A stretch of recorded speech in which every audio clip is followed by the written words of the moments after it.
বন্ধুরা দেখো, তো আমি নটা সকাল 9:15 মার্কেট ওপেন হয়েছে। তো আমি 9:50 দিকে একটা ট্রেড নিয়েছিলাম।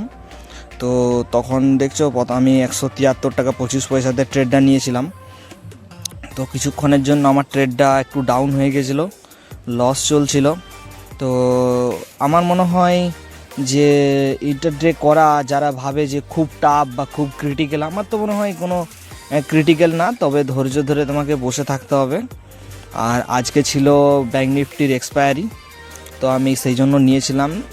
তো আমি তোমাদেরকে একটাই কথা বলবো, যারা ট্রেডিং করতে ইচ্ছুক করো ট্রেডিং।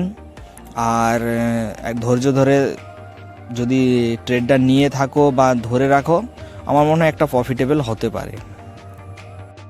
তো বন্ধুরা, ওই ট্রেডটা আমি 1680 টাকা প্রফিট করে বেরিয়ে গেছিলাম। তো পরে আমি আবার একটা ট্রেড নিয়েছি 49,600 কল 159 টাকা 25 পয়সাতে। তো এখন তোমরা দেখতেই পাচ্ছ এটা আমার লসে চলছে।